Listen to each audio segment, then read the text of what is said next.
All right, welcome everybody to the Great American Little Town podcast. Appreciate all of you tuning in tonight. I am your host, Sean Farmer. I'm here with my wonderful co-host, Mr. Dan Denier. That's me. As you can see, we don't have a guest tonight because we got a fun show planned tonight without a guest. Me and Stretch. Yep, Stretch Armstrong is our guest. He's here doing his thing every. Dan, quit playing with your toys on the air.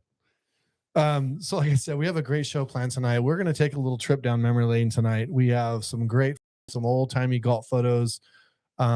Basically, a lot of them are location-based. Talk about some of those. And for those of you that maybe are a little newer to Galt and watching, or you're not familiar with Galt at all, it'd be interesting for you guys to see. And some of these pictures might be things that you Galtonians have seen before. But we have some interesting, things to say about some of them. And I think it's going to be a good discussion. And we like to do this once in a while. We like to just talk about old-timey Galt stuff. Mm-hmm. We thought this was a good opportunity. And then we also have a very great story about something that happened 100 years ago today that Dan's going to talk about and tell us all about it.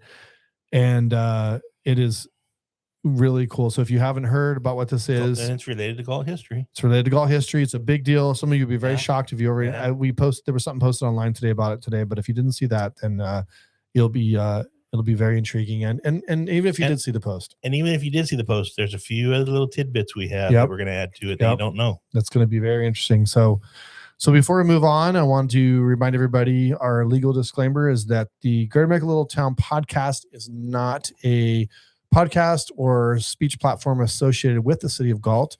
So regardless of the positions that Dan and I both hold within the city, this is not condoned by the city of Galt, sponsored by the city of Galt, and we are not a spokesperson for the city of Galt on the show. This is strictly for entertainment, for information for the community, and for fun for Dan and I. Right? Yep. Can I tell you I'm disappointed in the city council? Okay. So wait, do you want to join that club? There's a club for that. Yeah, this is from yesterday. I'm disappointed in you guys from yesterday. Okay. I can't wait to hear this. What was yesterday? St. Patty's Day. Okay. And what does the resolution say for the city of Galt? I know. On St. Patrick's Day. I know. Well, we can't find that resolution. Well, it's got to exist though. Yeah, but there's a resolution that we know that there's a resolution that exists.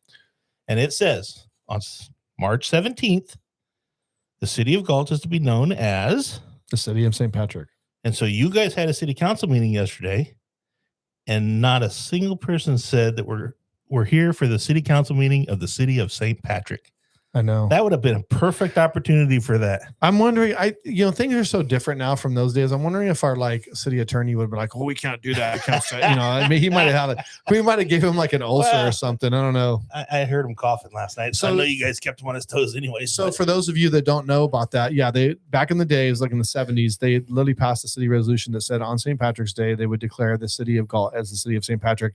Would be known as the city of St. Patrick. And all the city staff throughout the day would answer the phone and use like that, like their last name, like you would be Denier. And you guys had a city council meeting on St. Patrick's Day, and it would have been the perfect opportunity to do that. I know. We're disappointed. We're just such a bunch of party poopers. I know. It was a very short meeting too. Yeah. And I got a little feisty at the end with some stuff that I brought up. So the staff was probably a little rattled anyways. But anyways. I wasn't very happy. You want to know what that was about? You can watch city council meeting. It's online. It's on YouTube. Go check it out. Anyways, I want to thank our sponsors, of course, because if it wasn't for our sponsors, we wouldn't be here tonight. They pay for us to be here, to bring the show to the public, to have something for y'all to watch. Even though maybe you're watching because you have nothing else better to do. We don't care why you're watching, just that you're watching. So we appreciate you. But our sponsors, we will be naming them in a little while. You know who you are. Thank you so much for you. And one of our sponsors is Mr. Sean Farrell. So Sean Farrell has a tradition in Galt that he went out, and my wife Heather and my father-in-law, who's now passed, had a tradition in Galt that they would go out and they would paint the lines in the street. If you've ever driven down 4th Street and you see the green painted lines, that was a tradition that Mr. Farrell took from his father, and members of the Hinkey family have kept alive. And they paint that street. And what that was is there used to be a bar called Patty's Pub on 4th Street. And I mean, St. Patrick's Day was a huge deal in the city of Galt. A huge deal. They had like a whole like activities. It was a big deal. And so one of the things that they did was they painted the street the striped green. Yeah, there's I don't know if you can see it. Sunny Dressed Boy up on in his there. St. Patty's outfit. Yep, that's his St. Patty's Day outfit. That's not me. Well, I'll have that's to. We'll have to. Sunny Boy. We'll That's have to not throw me. that photo up in a few minutes. But anyways, so Patty's Pub, they would paint the street green and to do all that, and it was a big to do. So that is keeping that tradition alive. It was funny. So Sean Farrell's out there painting around. So here comes Galt PD. Galt PD, he's out there in the middle of the street just telling cars to go by. In the middle of the street, when cars are coming, painting the line, Galt PD rolls by, and they're just like, they just wave and they just keep going. I'm just all, well, Yeah. Yes, I can't do that in every town. I guess they know what's going on, so they're not going to stop and say, "Why are you painting the middle of the street?" But I would say to the rest of you citizens, I wouldn't go attempt to try to do that because you might get in trouble. He is the city treasurer. So, anyways, I had somebody ask me when they found out I was planning. They asked me, "Why is it in neighborhoods there's not lines painted down the middle of the street?" That's a great question. I actually don't even know the answer to that question. And I told him I've got to ask. I haven't asked yet. But so you don't know? They said because he was talking about even on the main streets that go through like Vintage Oak or one of the Oakland Emerald Oak or whatever I think it is over there, that runs north to south. Like it's right at the very beginning. There's a little bit of a line, but then there's no other line down the middle of the street. And I thought, I don't know, but that's a good question. I'm gonna have to find out. No, that is a really good question. I mean, if anybody's watching that happens to be like a traffic engineer, or I get it, like on some like the cul-de-sac streets or some of those, I guess, right? But if it's a main road or if it's a busy street that runs through, why wouldn't you have a lane running down the middle? No, I mean, no, it genuinely is a great question, and I feel silly that I don't have the answer to that. I feel like somebody has asked me that question before, and probably me. And I just probably forgot it because that's just how my memory rolls. But anyways, so tell us, Dan, what's big in the news right now? What's going on with this weather, man? I'm telling you what, today I went outside. So this guy was in like a little motor scooter, like a little electric scooter, and somebody said, "Hey, somebody fell out there," and this lady's trying to help him get up. So I ran out of the coffee shop, ran across the street, and we helped this guy up. He was like on his knees and he couldn't get up. And he said he just had like a cramp in his leg or whatever, and he fell out of his chair or whatever. So we helped him back in the chair. And that happens. I've had those. You've had problems like that? I fell in a chair one time at a restaurant and I couldn't get up right away because I had a cramp in my other leg. Really? Uh-huh. So we went over and I had not been drinking. The battery had fallen out in the back of the chair. So we had to slip the battery back in and whatever. But anyways, I'm out there and it's like, man, is it hot? Yeah. And I was like, man, it felt like it was like 90 some degrees today. Yeah. It probably wasn't. It was probably in the 80s, but I'm not built for heat. Okay. I'm not built for walking and I'm not built for heat. Two things that I'm not built for. Oh man. Okay. All right.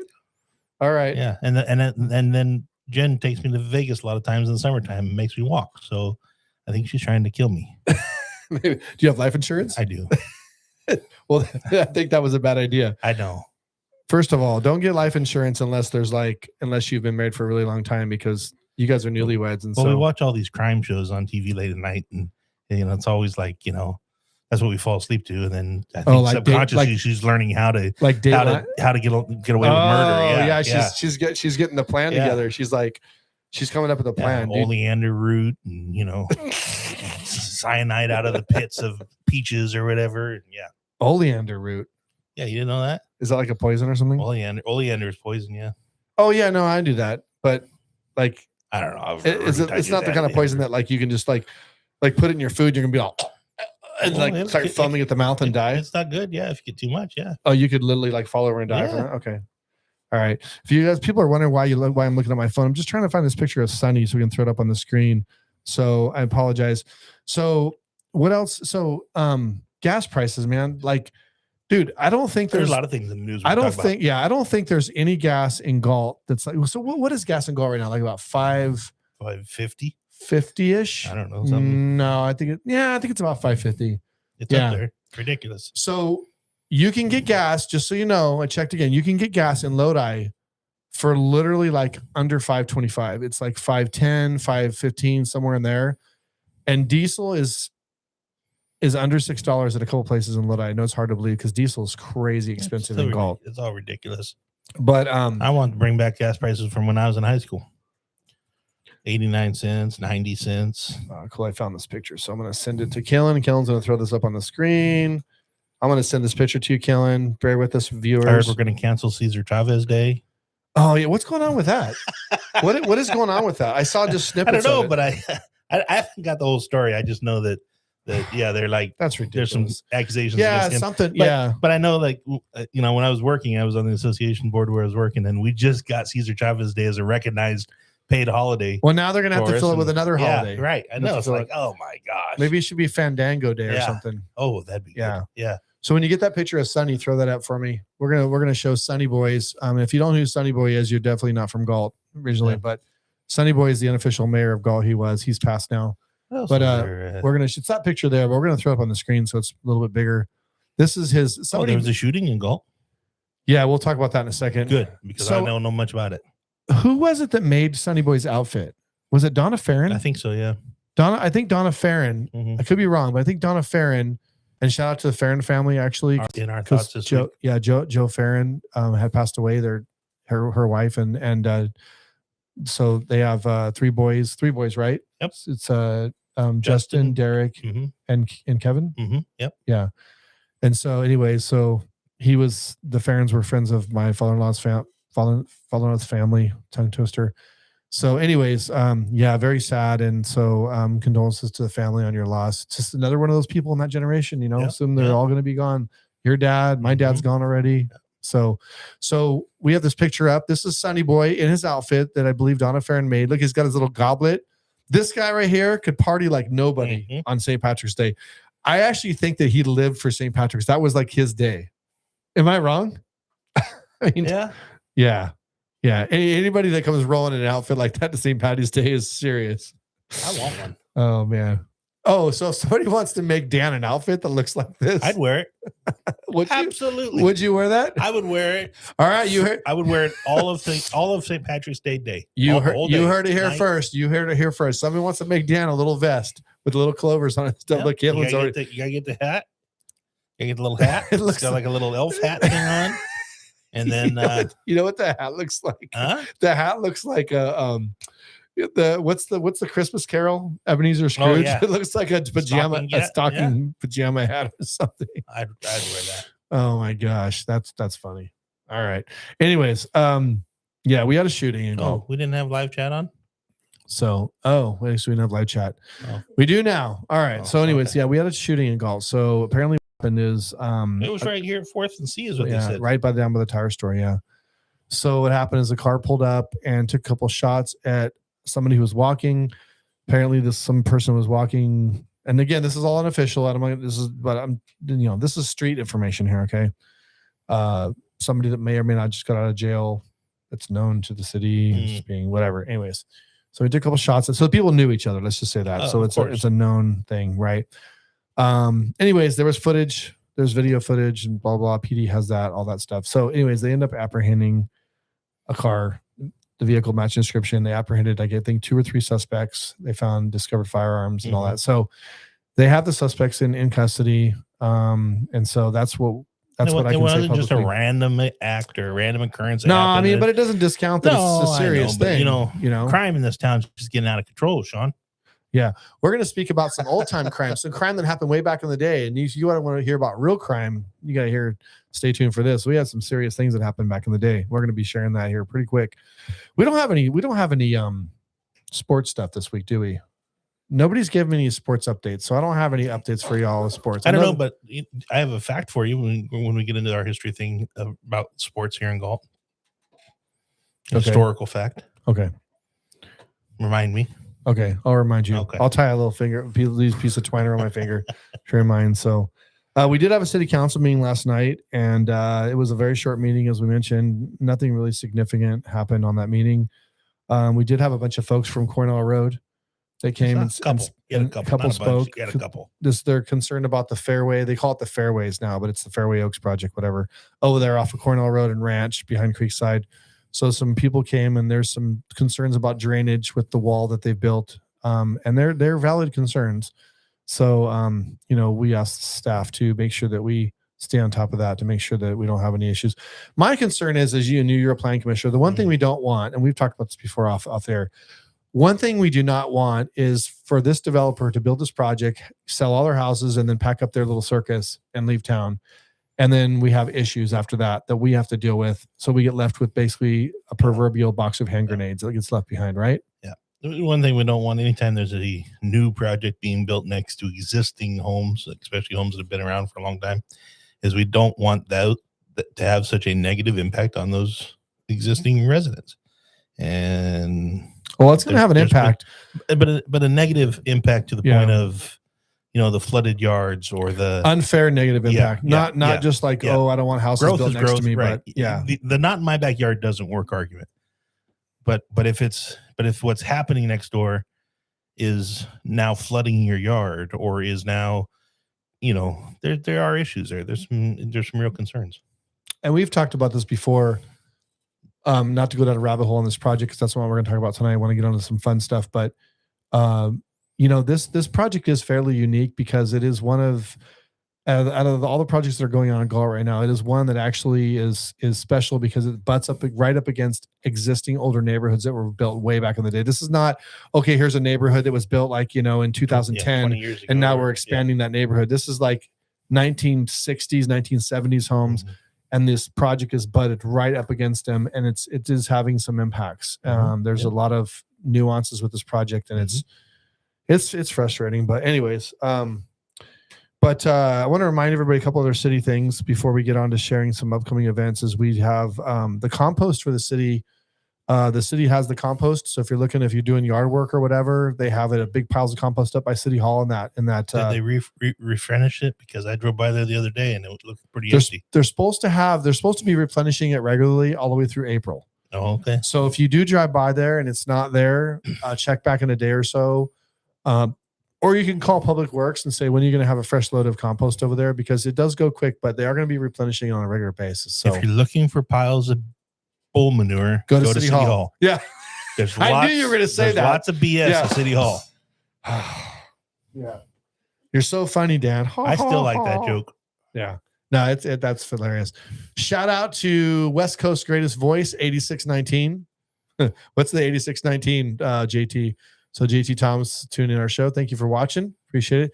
JT just got back from going back east. He was in St. Louis. Mm-hmm. Moved back there for a job opportunity, and I don't think he knows what's going on with that yet, but we're pulling for you, JT. We're good thoughts going your way. Hopefully it works out for you. What's meant to be is meant to be, but I'm sure he'll keep the people of Galt apprised if any significant things develop from that.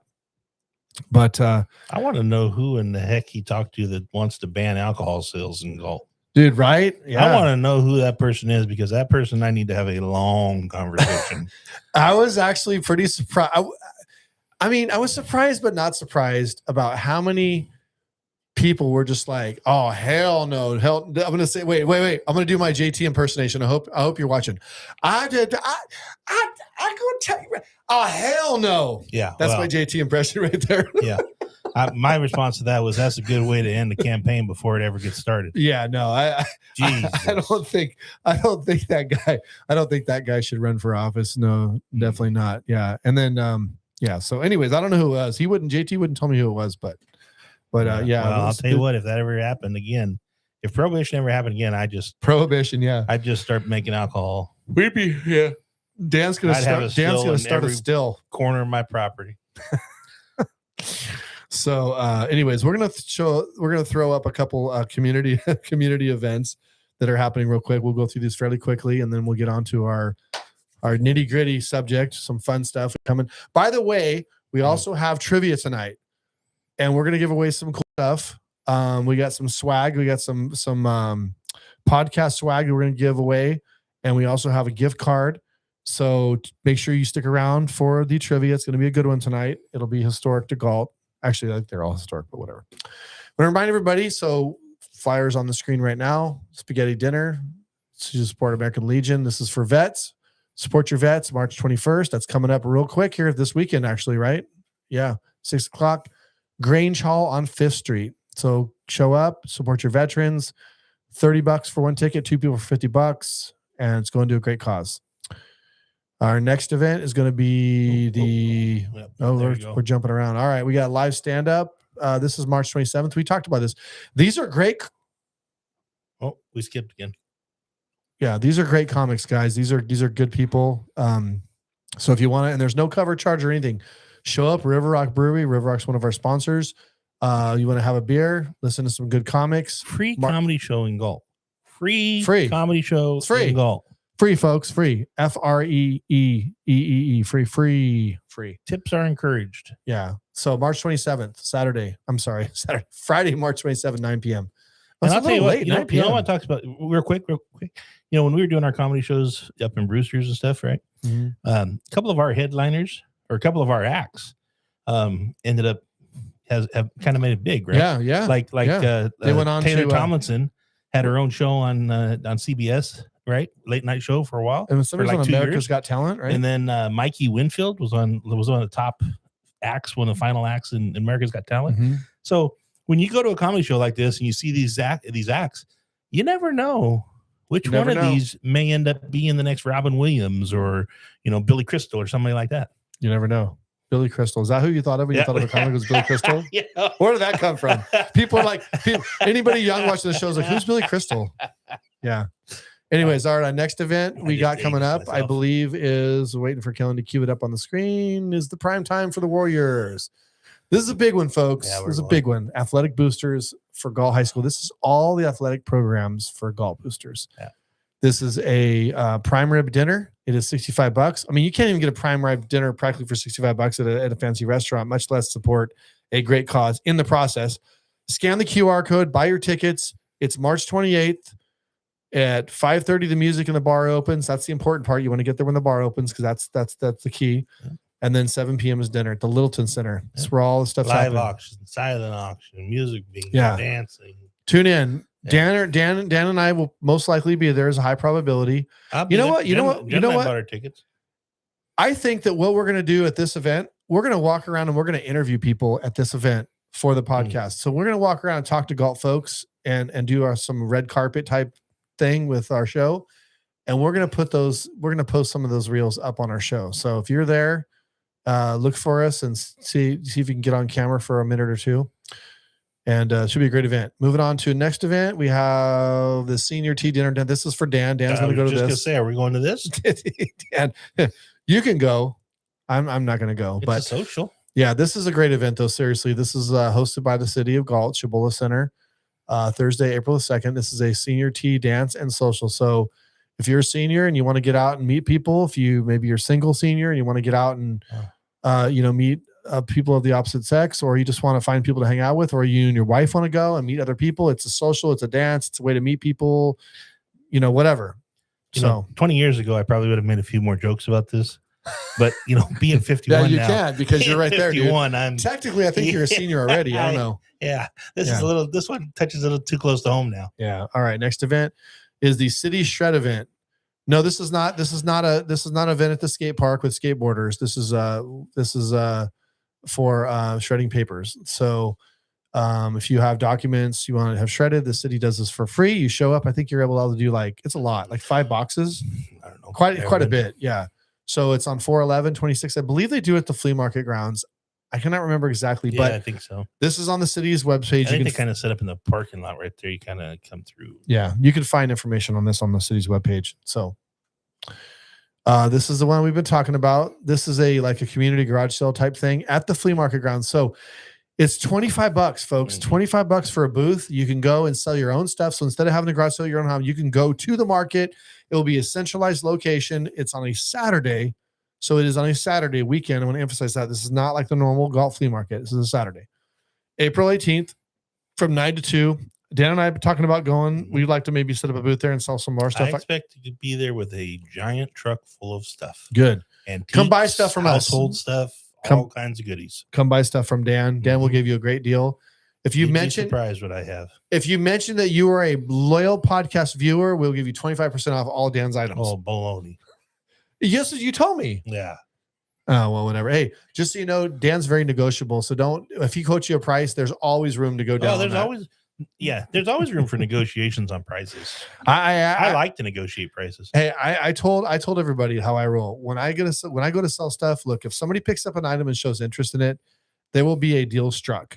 and somebody will leave with the item. That's just how I roll. That's how. Well, I tell people, I've helped people price stuff before, and I always tell them, if you want to try and sell this is the price you used to set it at. I said you can always go down on your price, but you can never go up on your price, right? As a seller. So you always want to start a little high, and if somebody wants to come in and negotiate, that's fine. Leave room for negotiations. How much for Stretch Armstrong? He's priceless. He's priceless. He's got his fancy little hairdo going. He's flexing right now. Is he flexing on me, dude? Yeah, he's flexing. All right. So moving on. Taco de Mayo, Rotary, Galt Rotary. We had a Rotary member that sent this to us and asked us to share this on the page. This is a big to do for the Rotary. They do this every year. They've been doing it for many, many years. Taco de Mayo, of course, on Cinco de Mayo. Well, it's not on Cinco de Mayo, but it's intended to be that. It's on the 2nd. It's close. There's 2 QRs there. There's a PayPal. There's another one. You can find information. You can buy tables. It's a big deal. King Sound Productions with one of our sponsors, King Sound right here. He's going to be there doing the sound. Thank you, Brian, for always doing sound at these events. You are always donating your time, so we appreciate it. And this is for the Galt Sunrise Rotary. Rotary gives a lot of money back to community. They do a lot of stuff. They do a lot for Galt. So this is one of their big fundraisers. So come support the people that support you. And Dan just went off the air. I'm not sure where he went. I think he went to he went to the green room. He went, Dan. Oh, here he comes. All right. He went down the hallway. So he had to use the little girl's room. I had to go do my makeup. I was looking a little shiny. We needed somebody to look a little shiny. Look a little shiny on air. All right, next event. Chess. This is it. You don't play chess, Dan? I used to. John Dalton taught me how to play chess in junior high. You used to, you don't forget how to play. Yeah, I do. I don't remember three moves this way and diagonal this way and over that. I don't know all that. Right. In junior high, I did a little bit. I like playing chess. I'm a good chess player. Oh, I'm not. Okay. I'm a decent. I'm not going to claim I'm good. I probably, some little 10-year-old probably come and just wipe the floor with me. I'm not that good, but it is a fun game. If you're into chess, we have spring classes going at Galt Parks and Recreation. Stay tuned. Tune into Galt Parks and Recreation to find out more of that. Or if you have a young kid who wants to learn how to play chess, it's a great game to learn. It really is. It's kind of like, so Dan's really good. You know what Dan's good at? Battleship. You ever played Battleship? Dan's good at Battleship. Monopoly. We used to play Monopoly when our dads played poker every Friday night. And you're also good at Chutes and Ladders. Mm-hmm. You know what they should do is they should have cribbage. I like what the cribbage. hell? You ever play cribbage? Dude, have you ever played cribbage? No, I have they have not. Cribbage tournaments. You know that, right? I have not. You know what cribbage sounds like? It sounds like a vegetable. Oh, I like playing cribbage. I like playing cribbage. 15, That sounds like a vegetable. That sounds like a vegetable. Run a 3. Yeah. I like. Or cribbage. pinochle. You know how to play pinochle? I do not play pinochle. My dad is a great pinochle. The Deniers are great pinochle because that's an old timey game that everybody used to play. I remember we used to go over to my great granddad played pinochle all the time. So when I was a kid, my dad and my dad and my grandmother actually would always go over to their mutual friend's house and play pinochle or all these other games. Right? They were like, "We're going to play cards at such and such house." Right. And so I would go with them and they would play cards and be super loud and play cards in the room where they had the cards table set up. And I would lay in the living room on the floor and watch Dukes of Hazzard on Friday night or whatever other show was on. And Hee Haw, we'd watch Hee Haw. But playing cards, Hee Haw, and Dukes of Hazzard, all kinds of playing pinochle, playing cribbage, playing games like that was a big part of this whole socialization that people did back then. People don't do that anymore. Well, I think that people do so Kaylin, I hope she doesn't get mad that I say this, but Kaylin does these whole Dungeons and Dragon nights with her friends and stuff like that. My son and stepson. Yeah, that's like a big deal again, right? That is a huge deal. My stepson was designing his own game with its own rules. Like he's got a whole binder with all the rules written out and all the Huh. Yeah. Wow, that's pretty cool. Yeah. I'll have to tell you something off air about that. I'm not in. All right, moving on past our chess here. What do we got? All the cool kids play D&D. All right, Nate Patel, you're right. All the cool kids do. Hey, you know what? I used to play a little bit when I was young. I did. So Nerd. I dare you guys to invite me to one of your D&D games now. I'll just come in there and mop the floor with y'all. Nerd. Sean's nerd alert. Whatever. All right. Hey, this is a big one. This is important. We want to remind everybody we have a stop sign coming to Carillion Boulevard and Bossow Road. Not soon enough. This is where all the accidents are happening. There was another accident yesterday. I know. I saw it. So what I've been finding out from drivers, and I almost witnessed myself, I think what's happening a lot of times is I've heard that people are coming up to Carillion and they're either not paying enough attention to people coming down Bosau, possibly people coming down Bosau are speeding. So I'm not going to place blame, but I think what's happening is most accidents are happening is people are pulling off of Carillion onto Bosau and they're getting struck by cars on Bosau. There is a sign that says cross traffic does not stop. I don't know if maybe people think that it's a four-way stop already, and so they're not thinking about that, and then the car just comes and blindsides them. Yeah. But it's been bad. There's been a lot of cars and stuff. So. Yeah. And I know there's a lot of talk about the intersection and the median and that's a better shit, whatever. About this. Yeah. Because you announced this like a week or two ago, right? The city put this out like a week or two ago that stop sign is going to be coming in on March 23rd. Mm-hmm. How come they just can't go out today and put up the stop sign? You know the answer to that, Dan. Well, I know all the reasons to put up a stop sign. I know that. But from the time they announce it, why does it take an extra 3 weeks? Well, they have to do some striping. They're actually, it's going to go in at the same time. It's not just going to be the stop sign. They're putting a crosswalk in. They're doing some restriping. They got to do, it's basically, they're making a four-way intersection. So it's a whole project and they have to plan it and they have to organize it. They can't just put a stop sign. They're changing the whole entire intersection more or less with the way, and it has to be done at, I just was thinking about this the other day, well, probably yesterday when I saw the accident. I thought, we announced it a week and a half, 2 weeks ago, whatever it is. How come we couldn't just put it in? And it makes sense. Yeah, and they have to schedule it to be done. And they have to do a road closure when they do it. And also the whole process of leading up to. Excuse me, I'm yelling.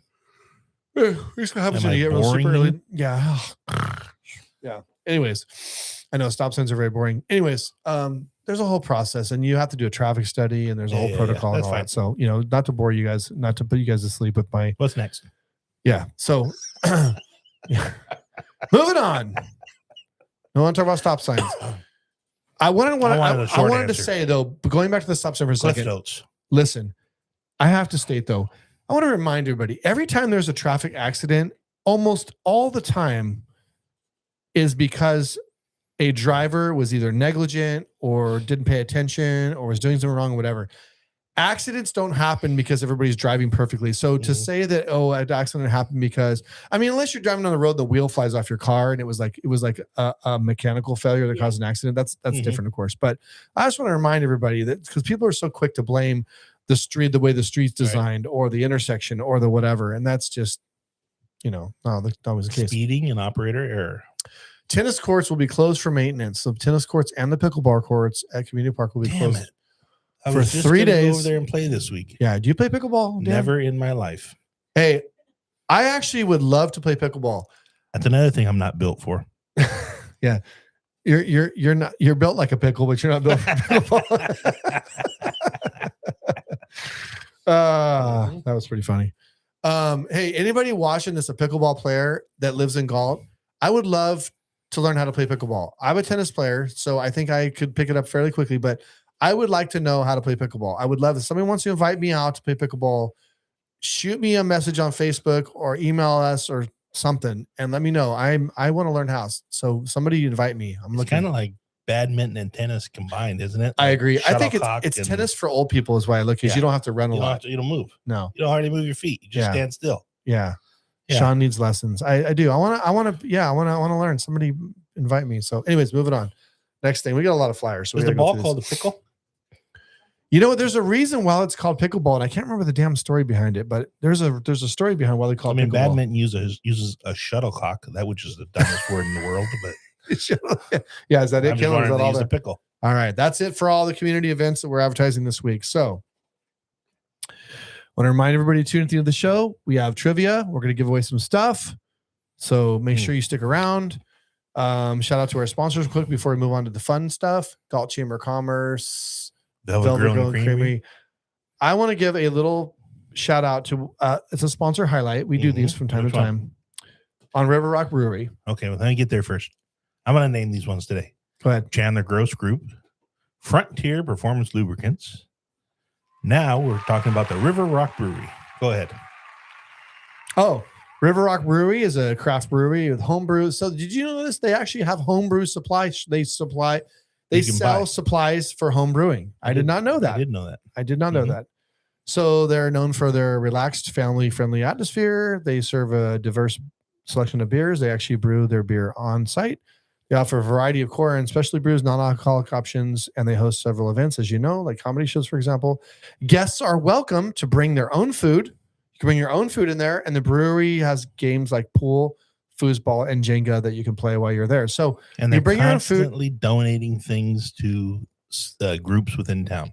Yeah. They're a big supporter of community events. Yeah. So we want to thank the brewery, River Rock Brewery at 608 North Lincoln Way, just down past the old Galt Herald building before you get to the hotel.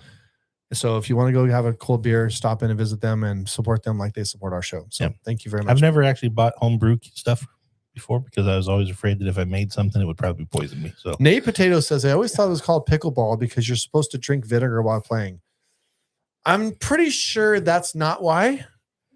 I think that Corky said they named it pickleball after the family that created their dog was named Pickle, and they named it after the dog. I believe that's the story behind it. I just can't remember the exact. So detail.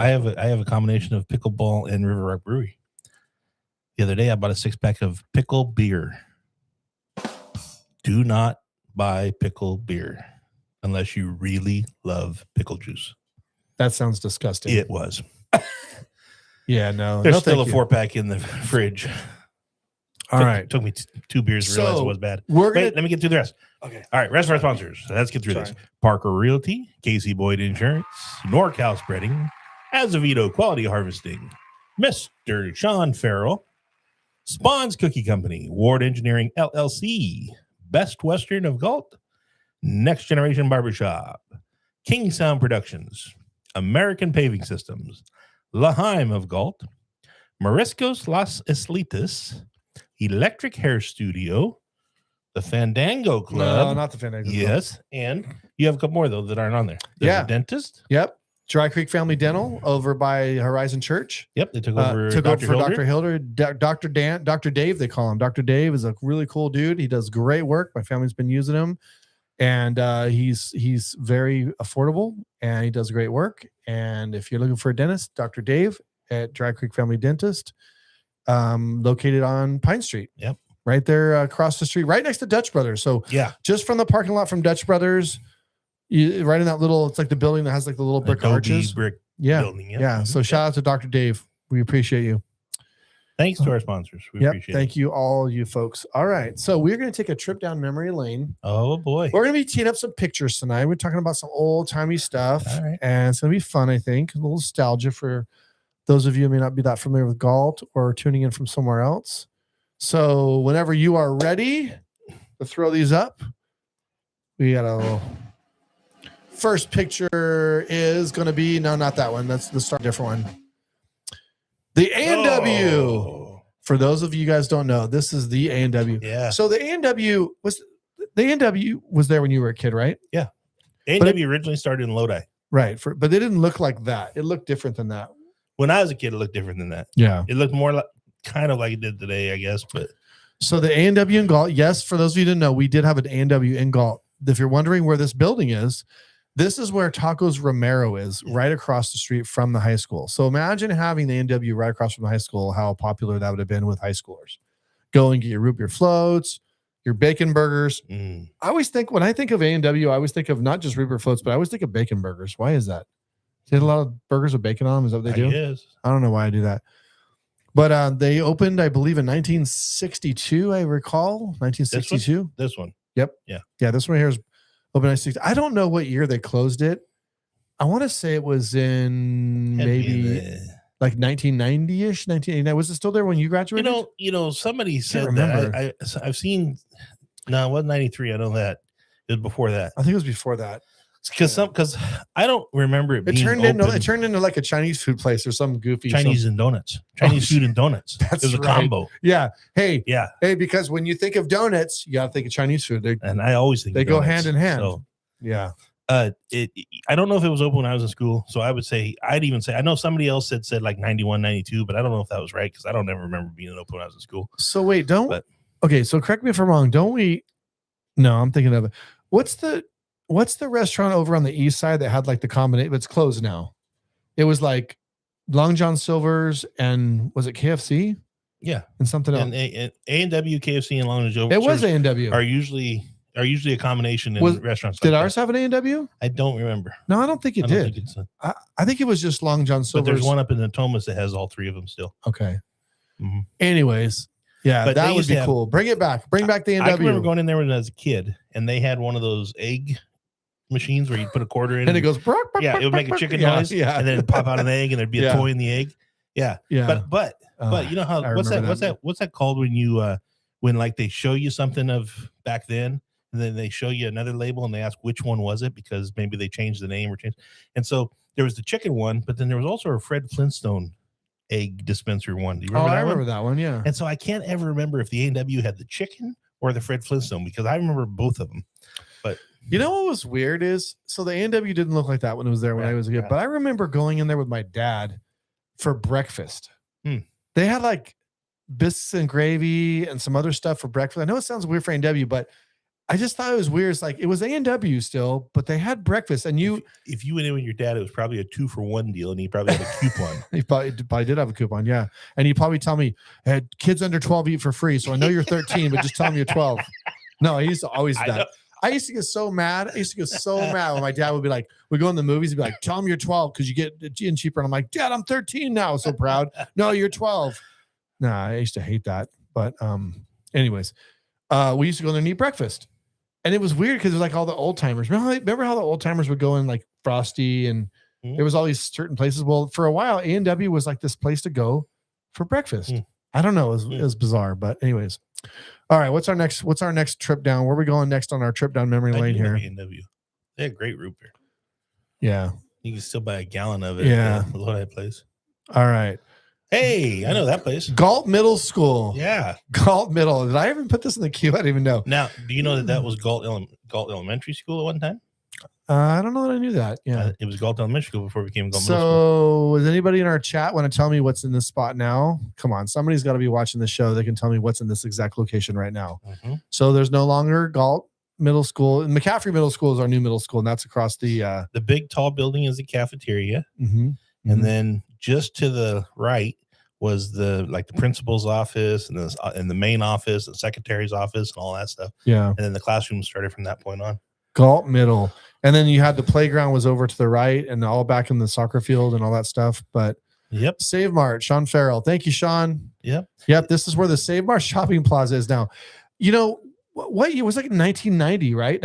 When they demoed the school and built the Save Mart Plaza. It was probably closer to 91. Well, it could have been 90, but maybe 91. 91-ish. I graduated in 89. And I know when I graduated in 89, they said, oh, you'll be the last year to graduate from there. And then 90 graduated, and they have, so maybe 91. I don't know. But I got to tell a story. Do you remember that? Do you remember that tree? Do you remember that tree right there? No, I remember there was a fence along there. Yeah, well, the fence I think is just on the side of the tree. But anyways. The cafeteria when I was in school, they used to serve chocolate frosties, chocolate milkshakes. Yeah, and they were great until there was a food fight, and there was a lot of food fights when I went to school there. And when there was a food fight, that was one of the first things you see flying through the air was this chocolate milkshake. Oh my gosh! And then you just ran outside as fast as you could. No wonder they kicked you out.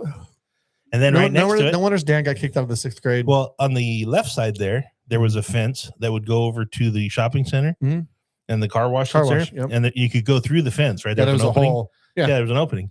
So after school, that's where all the fights was over at the car wash. If you got somebody pissed you off at school, you go, I'm going to meet you at the car wash. Meet me at the car wash after school. Yeah. To the good old days. All right. Next photo. So now that we've heard about Dan getting kicked out of school. Oh, this is a cool photo.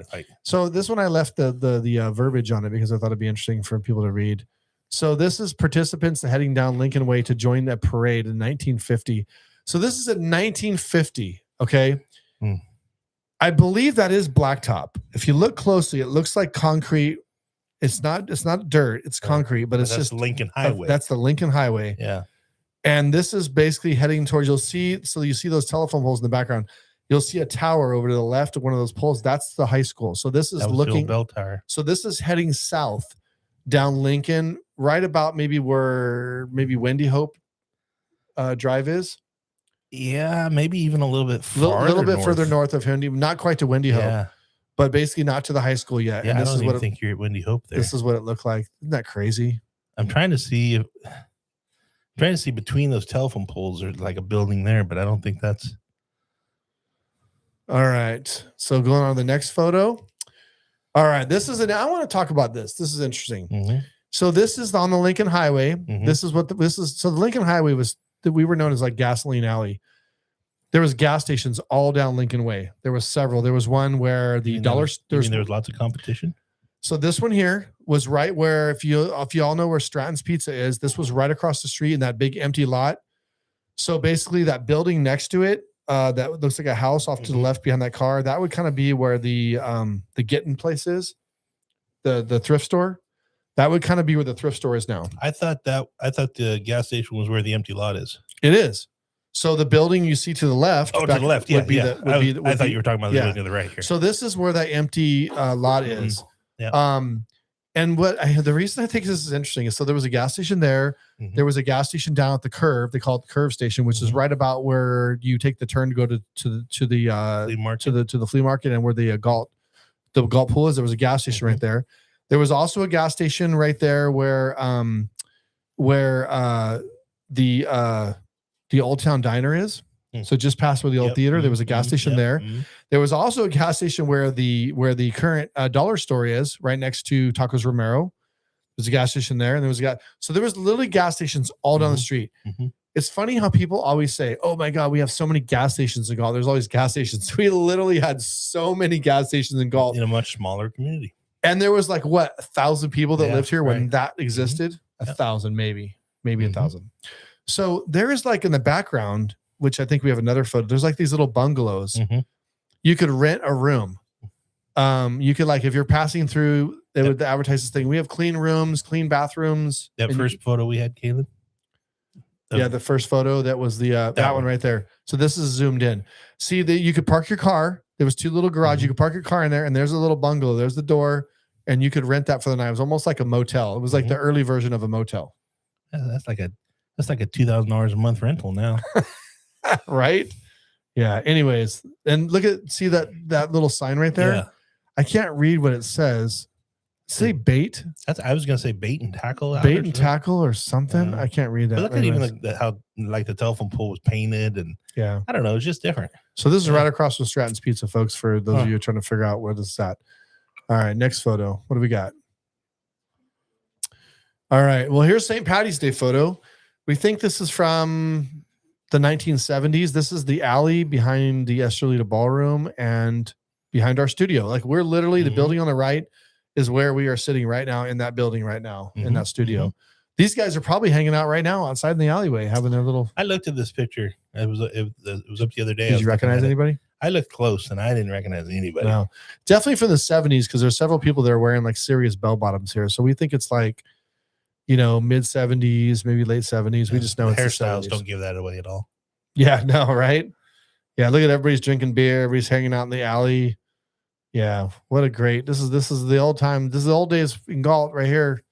4th of July. Or not 4th of July. Why did I say 4th of July? St. Patty's Day. Why did I say 4th of July? All right, moving on. Next photo. This is an aerial photo. And by the way, all these photos, we want to thank Dan Tarnasky. He's the historian for the Galt Historical Society, and he runs the Snapshots of Galt History page. If you are not following the Snapshots of Galt History, it is a phenomenal page. He posts so many cool photographs and so much Galt history stuff on there. So you definitely got to follow that page and check his stuff out. So all these photographs are mainly from him. I've got some of my own, but these are from the track to the right is not the high school track. That's not the high school track. That is the horse track at the Galt Flea Market grounds. Yes. That is a horse racing track. So if you see that red circle, that is where they used to race horses. Yeah. And the neighborhood that was the fairgrounds. The neighborhood just to the south of that is where I live now, South Doe Court. And then the gas station is still there. The Curve gas station. The Curve gas station. Can you circle with your cursor, Kalen? Can you circle the Curve station right there? Yeah. That is the Curve gas station. See, that intersection is no longer there. It's different now. Yeah. There is no like straight and curve. You come to a stop sign and you turn right. But that is the Curve gas station. It was a Texaco station. And just past that, if you go north down that street a little ways, note the other street going right there. That's the Galt pool. All those right there. That's the Galt pool, the aquatic center. Yeah. So anyways, really cool stuff. Anyways, that was all of Galt. That was the entire city right there. Yeah. In that photo. Yeah. What Galt. year does that photo? Does anybody know? I think somebody said it was like 1974 because somebody said That was a good year, by the way. Yeah, because the homes on Southdale were built in 1965. That's my house was built in 1965. And somebody said the trees look like they're about 10 years old. So they figure it's about 10 years old. So 75 sounds about right. Sounds about right. I'm trying to see. Looking to see. Yeah, we can look at this a little more later. But anyways, I haven't seen that photo. Cool photo. They invented color photography in 1972. Really? See, I don't know if this was taken in color or somebody just colorized it. I'm not sure. But anyways. All right, next photo. Oh, the infamous Galt Theater. Everybody talks about the theater. We used to have a theater in Galt. We used to go to the theater. So y'all could go and watch a movie with Rock Hudson and Jane Wyman in Magnificent Obsession. She was killed. God, I wish I would have seen that movie. She was killed. Her daughter's on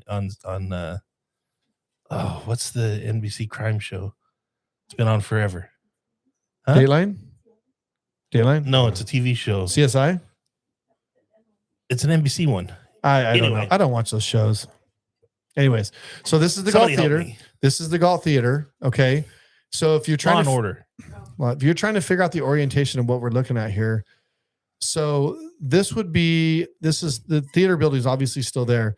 So just past the theater building, there's a parking lot, and then see that little building with the little on. That's where Aroma Bakery is now. So that would be where Aroma Bakery is.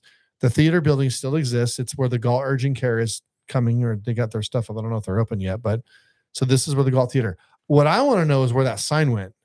That would be a cool know the history. sign. I do kind of know the history of that sign a little bit, where it ended up. Really? Yeah. But before you get into that, I've never seen, there was nothing on this side of the building. No. That surprises me because eventually City Hall, the original City Hall was be built on this side of the building. Yeah. So the building where Papa's and Wings is now connected to this. So Papa's and Wings is now to the right. There was nothing there. It was empty. That was interesting. That's interesting. So they basically built that building as a freestanding theater building. Yeah. Yeah, it's freestanding. Yeah. And there was a little office next to it, and that was Speece's Eric Speece insurance office. Yep. And then this is also when you could do parallel parking on Lincoln Way, which they got rid of many, many, many years ago. Yep. So the story. No, not parallel parking, diagonal parking. Parking. The story of the sign, because I've dug down the hole a little bit. We do do need more neon signs. Yes, we do need more. Somebody in the chat said we need more neon. When the sign was removed from the building, they threw it away. No. A gentleman by the name of Ed Schellenberger, I believe, owned the building at that time, or was somehow involved in the removal of the sign. And he had it for a while out at Arno Road. My understanding is it was in pretty rough shape. It was bent up and banged up pretty good and kind of twisted. Well, they should have done better taking it down. Well, so I've also been told that I think he was one telling me, somebody told me that they believe that it was sold to somebody in San Jose. Really? So there is a possibility that it still exists. If it does, it's probably in the San Jose area somewhere. But they've also said it was in such rough shape that it may no longer exist either. Those are the two stories I've heard about it. What we should do is we should take that picture and crop it out and try to colorize it to make it look whatever and put it on like Facebook Marketplace in like the San Jose area and be like, if anybody recognizes this sign, does anybody know who owns it? There's supposedly a big neon sign person in San Jose that like owns. Maybe he's a collector. And so I don't know if he we need to buy it back. We need to raise the money and buy it back. Yeah. That's a cool sign. It is a cool sign. I mean, that would be just a cool sign like any business in Galt right now. But speaking of theater signs, it is pretty cool that they saved the Sunset. They're trying to save the Sunset Cinema sign in Lodi, and they have it laying over there in the dirt right now. And apparently they have somebody that is going to take it or whatever, and they're going to move it and stuff. But that was cool that they did save that, because it's too bad that the efforts like that didn't exist for when this sign was taken down, right? Like, this sign would have been taken down probably in the early 80s. Yeah. Why didn't they save it? I don't know. That's too bad. All right, next photo.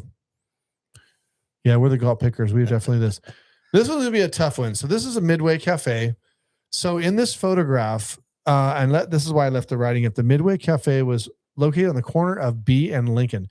So if you're trying to figure out what the corner of B and Lincoln is, this is basically where the little thrift store is right now, right on the corner. No. Yeah. That's A in Lincoln. Oh, B and Lincoln. Oh, B and Lincoln is the building that they're currently under construction that they got down to a frame. Yeah, no, that's not this building though. Smud Park. Well, you know what? Maybe you're right, Dan. Smud Park. Maybe it is where the building is they're working on right now. Maybe they should call that new building the Midway Cafe. I don't know. You know what? We're gonna have to have. Well, it says later the Sunshine Cafe would occupy the site, so that would be it. Where you're talking about, but that's the corner of A. I consider that more. Yeah. A See, maybe this is wrong because they said this.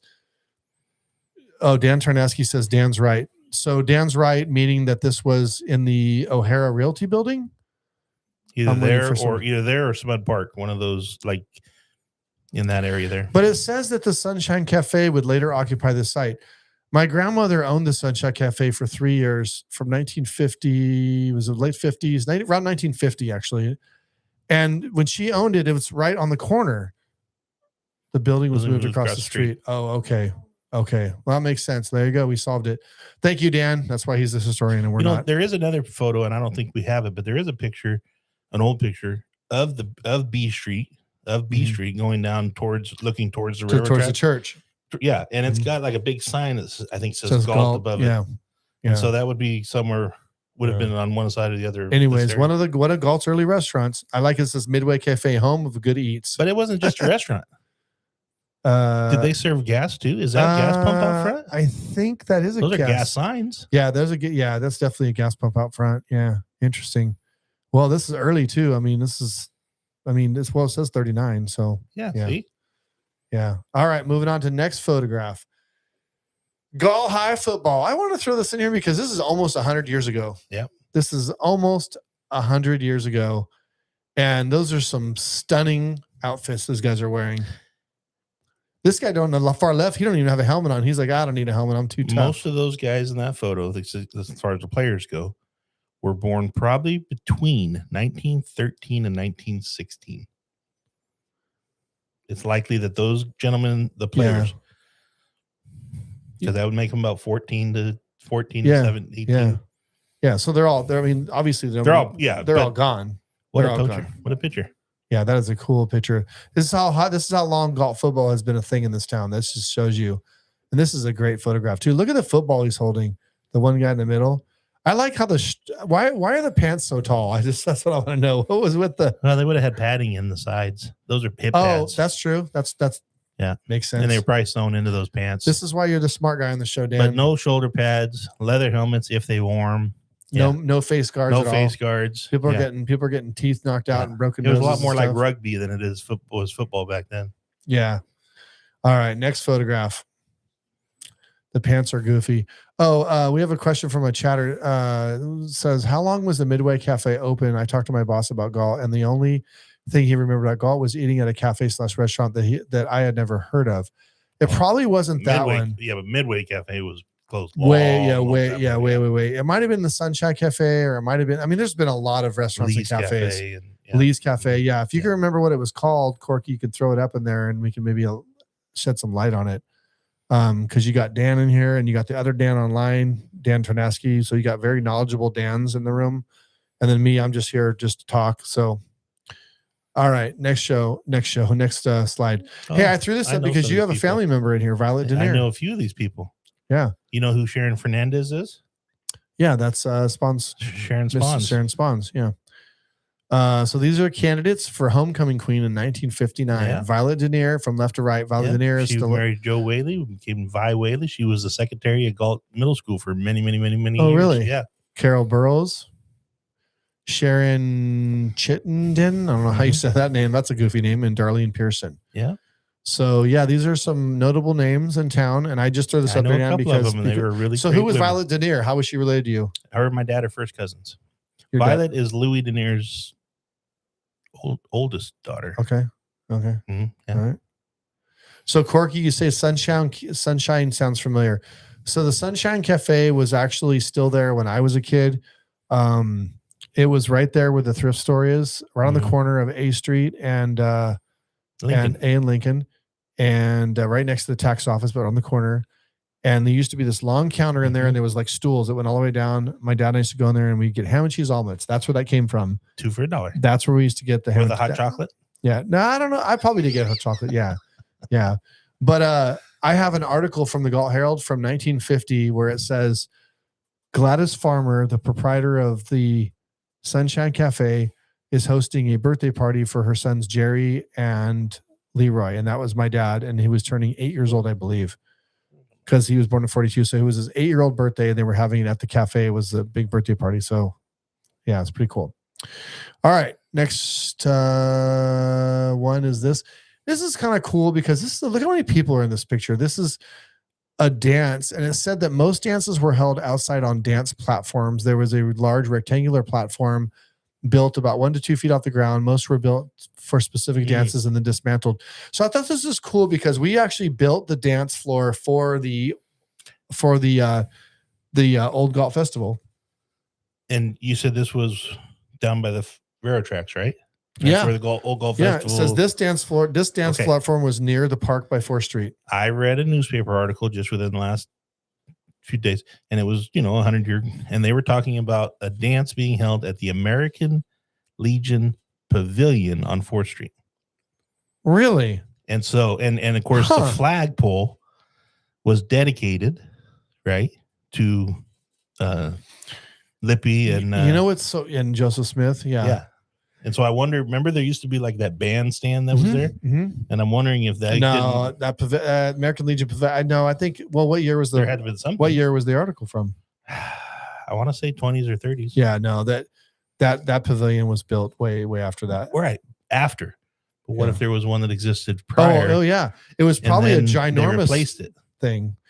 What's interesting about what you say right there, Dan, is that we're talking about a American Legion. So it's a veteran-oriented pavilion that was on that promenade.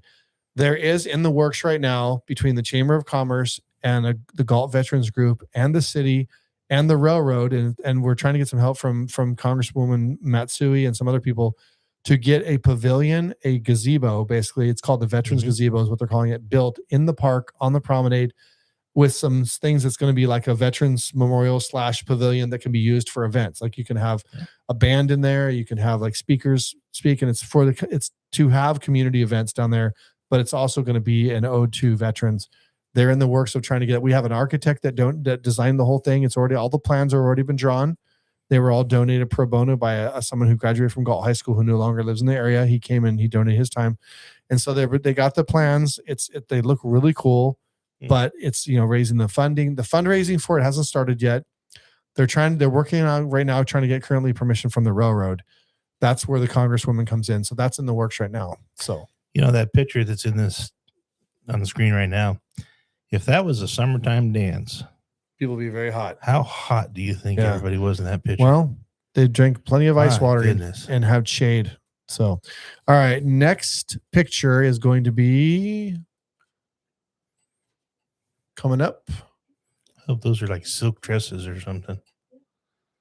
Yeah. We're just waiting for our technical person to throw the next photo up. But can you imagine building a huge dance floor just for an event and then tear it all down? Yeah.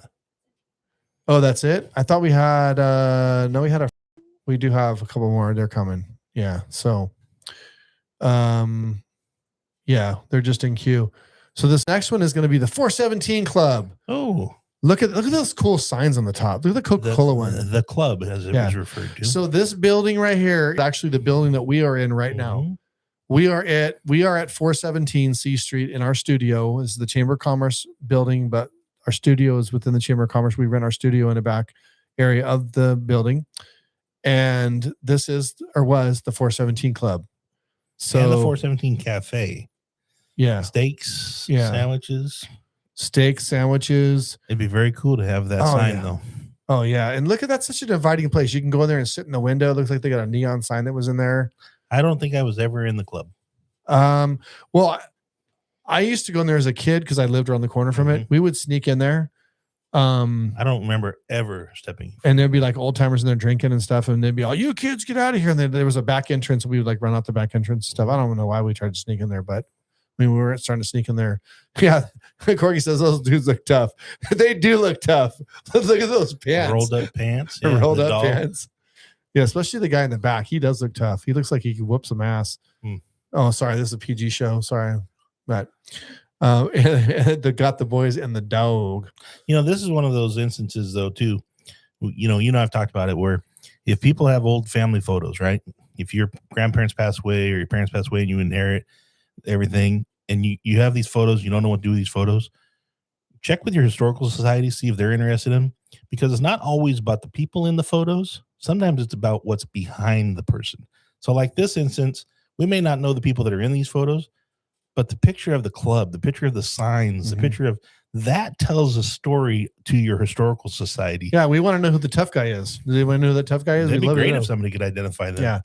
I bet if Dan Tarnowski is still on watching, and he I'm sure he has probably done a deep dive on this particular photo. He probably has either knows who one of these people is, or he's tried to locate who these people are, because that's what he's good at. He's put it out before on the snapshot. He does a lot. He does a lot of this kinds of stuff on the Snapshots Galt History page. So again, if you're not following the snapshots of Galt History on Facebook, it is a phenomenal page. There's like at least 2,000 plus viewers last time I checked, 2,000 plus followers, and he posts a cool amount of Galt stuff, all kinds of cool Galt photographs. But a lot of times he gets these photographs donated, and they don't know who the people are. So if it doesn't say on the photo, he'll post the picture and say, does anybody know who these people are? And people come out and they're, oh, that's my aunt so-and-so, that's so-and-so, that's so-and-so. And he's able to identify these photographs. And that's important because he's then archiving these photographs with the names and all that. And they're put like into a picture like this, you can tie this into the city. If you didn't know anything about the club or the 417 club or anything, like if you didn't know that and you just looked at this picture, like let's say they gave this picture to somebody in, I don't know, in Visalia, they might look at this picture and go, I have no idea where this picture was taken. Right. But because we know of that building, right, that's how it ties in. And then you can hope that the people in it are local people. Yeah.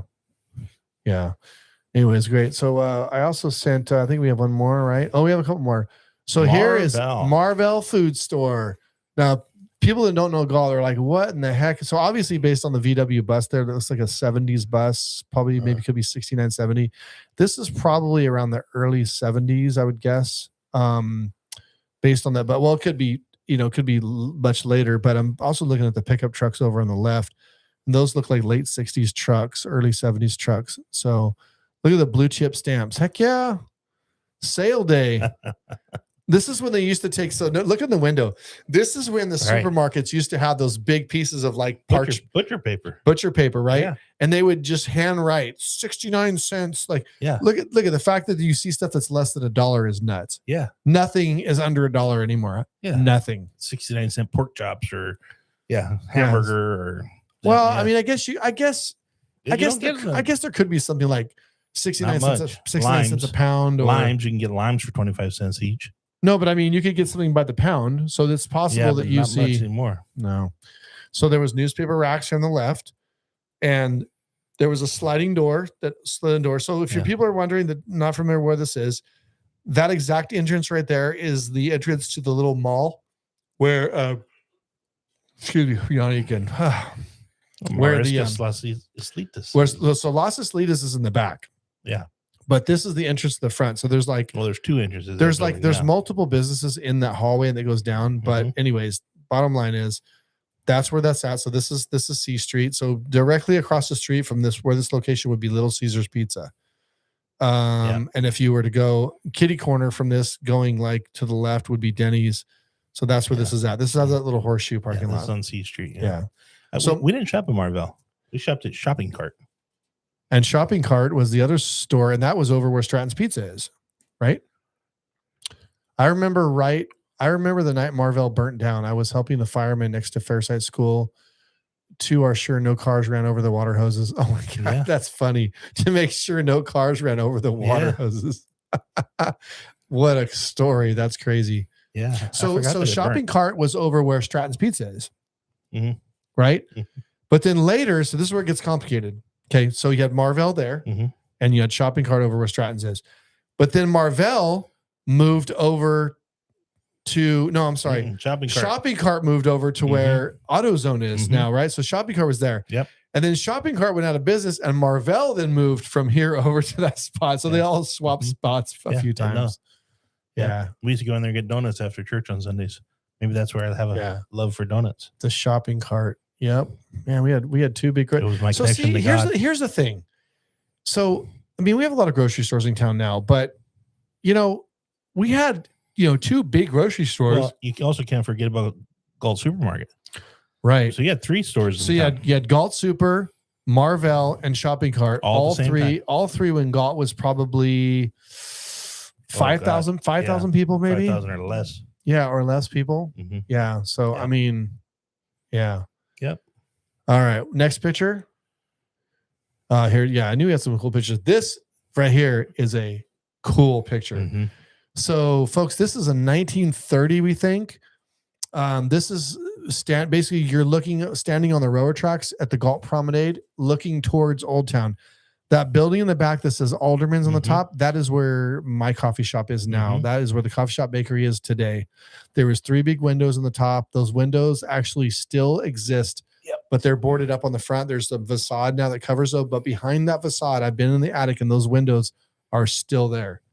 And I can't imagine how friggin' hot it would be in that shop with those windows, which is probably why they have all those curtain things. Well, and what's interesting too, if you look behind the building, you see that taller building. Mm-hmm. Well, that's where the ballroom is now. Yeah. But the ballroom wasn't square. This was before it burned down. Well, that's when it was the Galt Hotel. The ballroom was not there. Okay. So the hotel burned down. And then the Estrelita Ballroom was built afterwards. Right. See, that's interesting. Yeah. So it was not.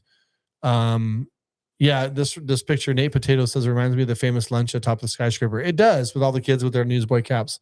What's sad is to look at every person in that picture right now is gone. Mm-hmm. There's no person in that picture that could possibly be alive still. Do you think that palm tree behind him is still there? I believe. Do you think that's one of those tall palm trees? We do believe that is a palm tree. Well, here's something interesting. So you see the palm tree they're sitting, right? But if you look right behind them, I don't know if you can zoom this in, Killen, but right behind them, you'll see another palm tree. You see that palm tree? There's another palm tree back behind. I believe that is definitely one of the palm trees that is on the promenade. You see it's right behind that car. I'm trying to decide whether it's a palm tree or just a tree. Oh, wait. You know what? I think you're right. I think it is just a tree. Look at that car, though. That's a Model T. But look along the fences. You got rose bushes along the fences. Fence, and I mean that fence is kind of cool in and of itself. This is such a cool photo. All the kids are wearing caps, and I literally just sit there and stare at this photo and look closely at it and see like their clothes and what. Yeah, the kid on the far left there, he's got on like a gambler's visor. No, it's a hat. The one on the far left. Yeah, it's up top. Oh no, yeah. I'm talking about the kid. I'm talking about the kid down below. Like a gambler's visor. Yeah, this looks like a rough crowd. So looking behind at the front of the Alderman store, if you go down, hanging in the window right behind that Model T car, is a overall sign. They're selling overalls. Can you zoom in on that anymore, Killen? I want to see if we can read that.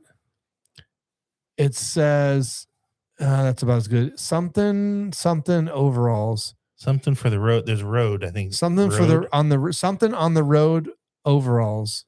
Huh. Yeah, that's just a cool. Look at those windows. Right? That's so cool. So Lewis Alderman, he's the one that had the store. It was a dry goods store. That's a great picture. Yeah, that's cool. Such a cool picture. Yeah. See, now I wonder where that picture came from. Like I don't know who donated and who took that picture. Who said, "All right, boys, everybody line up on the fence. We're going to take a photograph." Yeah. For what reason? Yeah. And it wasn't done with like, a smartphone, obviously. Right. It wasn't done with a little Kodak, anything. This was like a big probably a tripod type thing where you set it up and you had to pull the cover off. Kind of one of those pictures. Joe's Road overalls. Joe's Road, maybe. I don't know. I mean, I'd love somebody to try to Google that and see if they can find an old brand. That's really cool. And before we get out of the pictures, if anybody's watching has any historical questions they want, please ask him. Yeah. Ask now. This is a good show for that. Yeah, because Dan trying to ask you, the historian is tuned in right now, so he can answer stuff. All right, we still have another one or two, I'm pretty sure. Yeah. Oh, there's an old picture for you. Look at those two old guys. Where? I think we're on the screen again. Yeah. Yeah. This is a very historical landmark right here. I'm just playing with my stretch. He's training with Stretch Armstrong. So yeah, Leo's give us a second. We'll keep his photos up. I think we have a picture of Frosty and something else, I think maybe. But anyways, these are great photos. And if it hadn't been for people like Dan Tarnasky and the people that donate photos to him, and so that he scans them in and archives them, because to digitize all these photos is super important, because we live in a world where someday, I mean, what happens if, something happened, you just lost all these, you have to digitize this stuff for future generations. This is history. This stuff is history. This is the stuff that, and I know Dan has used some of the photos over the years and had a couple of books done about Galt, the history of Galt. Yeah. And I think those are great. Oh yeah, we got items. picture of St. Christopher Church. We're gonna do this one next. So this is an interesting one, guys. I want to tell you about this one here. I have that picture. So this is St. Christopher Church. And this was built in 1885. You all do not familiar with this church is. It's a landmark. It's in Galt off F Street. You go past Quick Stop over the railroad tracks and it's right there. And it looks almost identical to it does now. Built in 1885. So it's like, what, 150 years old? The cool thing about this church is it was named St. Christopher because the dedication ceremony was on the 393rd anniversary of the discovery of America by Christopher Columbus. So the congregation members chose the patron saint traveler, St. Christopher, as the church's name. The Galt Weekly Gazette in 1885 reported that there was an Italian man of war ship. You know, because remember, it's in the late 1800s. Those things existed. There was an Italian man of war ship called the Christopher Columbus that was at port and anchor in San Francisco Bay at the time. And they fired honorary salute cannon fire from the ship the day that the ceremony was taking place. When they dedicated the church. When they dedicated the church. Yeah. Really, really cool. Now, this story. photo is from a glass slide that was taken. Oh, really? Yeah. Huh. Yeah. This photo is from a glass slide. And one of the things my great uncle Louis Denier had she's asking if Christopher Columbus estate. No, not. Go ahead. Finish your story. Acquired a box of glass slides from Steiner's Market when he worked there. And I think this photo, if it's not this photo, there's one similar to this, but I know that this was from a glass slide. And so a lot of these glass slides were, processed and made back into photos. And I know Dan's got copies of them all. And look how there's nothing around it. But think about how there's nothing around it too. It's just out in the middle of. But again, that's where I go back to. If anybody, inherits anything from your family members and it's a box of what looks like glass negatives, don't throw them away. What a beautiful church they could build in 1885. Don't throw them away. It might have something like this in there. Just think the guys that built this church were using like things like plumb bobs and like just they didn't have power tools. There was no power tools. How many earthquakes do you think we've had in California from the time that church was built? A lot. And that church is still standing. And it's such great craftsmanship too. And they built scaffolding. Every brick in that was laid by hand with mortar. Yeah. And it's just beautiful. It's a beautiful church. Really, it really is. So there's a question. Corky says, Christopher Columbus is a saint? No. So yeah, Nate, Christopher Columbus is the patron saint of travelers, but not related to Christopher Columbus. It way predates Christopher Columbus. The other interesting part about this, look, there's nothing around that church. Yeah, that's what I said a minute ago. Nothing around it. Yeah, really cool. All right, what else we got? We got a couple other photos here. The Galt Frosty. This is, of course, a very famous photograph. Very, very famous. So here's something that a lot of people have seen this photograph may not have paid attention to. So just so you know, when we built, and yes, I say we because I and two of my helpers and my daughter painted it, and shout out to Coley Brosman, who also helped paint it. We built a miniature version of the Galt Frosty for the old Galt Festival. We literally went up to this building, which still exists, and we measured the building and we made it to scale. So it's just exact replica, but to scale. And we replicated and we even sourced all the original signs that are on the front of this, and we actually put them in the exact same spots to replicate what this is. But here's the thing that maybe a lot of people don't really realize when they're looking at this sign or this picture, because it's kind of faded out. If you look at the upper right-hand corner of the building, and she's going to highlight it with her cursor right there, that is a huge ice cream cone that was neon. There's a neon box on it, and it lit up a neon at night. Two-sided double neon ice cream cone. Now, of course, that was not there when I was a kid, when Frosty was there. I'm not sure what year that sign disappeared. Dan, trying to ask you if you happen to have any idea about when that sign was done away with, because I don't remember it as a kid when I was a kid. So I don't know if you remember it, Dan, when it was there. I think I see a Nate Potato says San Jose must have that one too. Yeah, you're probably right. I think I see there's a telephone booth to the right of the building, that car to the left of the building. Yeah. I mean, that's a 56. That is a 56 or 55. It's hard to tell. I believe 56 Chevy there. Right. And the car over there on that side looks to be 50s as well. So obviously this is from the 50s. I mean, we know because it was opened in 1951.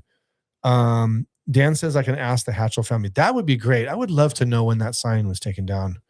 You know what I love? Again, looking at these old photos, it's not always the people in them necessarily, but it's the stuff in them, right?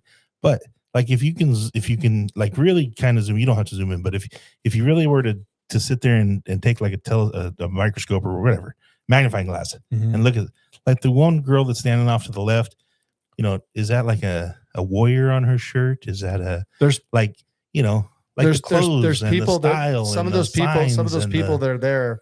Somebody has said, "Oh, that's my mom," or I mean, we actually know. I say we. I mean, like Dan Tarnowski and the people we know who those people are. Yeah, I just love, but that's what I mean about old pictures.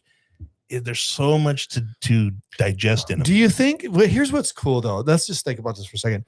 Do you think that this group of ladies and their mom showed up this day to buy a milkshake or whatever? They just happened to pop into the Galt Frosty to get something, and somebody was out in the street or had a camera or whatever and said, "I'm going to take a photo," and they said, "Oh, look, they're taking a photo." They turned around. Do you think they had any idea that they would be immortalized in this photo for the next 80 years?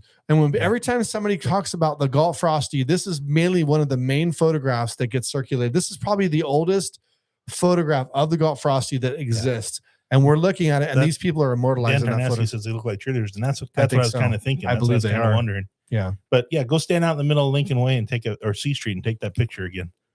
Yeah, because that's about where the person's standing. It's funny. It's almost like when Google Maps drives around with their little thing and it catches people. Have you ever seen somebody get caught in the driveway? Yeah. They get caught in a photograph. Yeah. This is what I feel like this reminds me of. It's like they literally got caught. I don't think those trees on the left are there anymore, right? The ones on that'd be on Lincoln. No, I don't think so. Yeah, Dan says 3 of them have a warrior on their shirt. That's what that's what I recognized from that group. Three of them do have a warrior. Yeah. Yeah. So, all right. What's our next photograph? So tell us about the high school, Dan. Tell us about tell us about the arson. This is where we're going to talk about crime. Okay. And then we're going to piggyback off this and we're going to talk about the big story that we're going to talk about tonight. Yeah. That I think, if I remember, that's actually the second Galt High School building, because the first was in a 2-story house. In a house basically that they converted to a school. So this one was built and only lasted for a couple of short years. But man, look at that. It had a circular driveway lined with palm trees, right?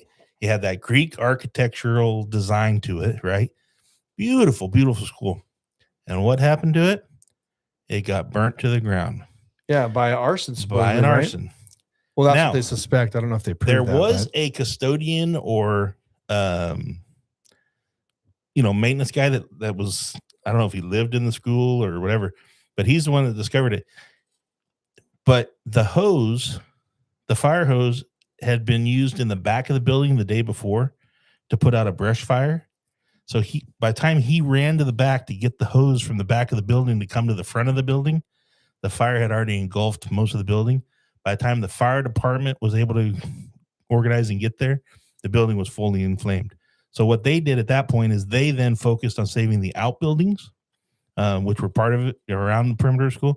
They focused on saving that. But this was a huge, like they issued bonds to build the building. This was a big undertaking.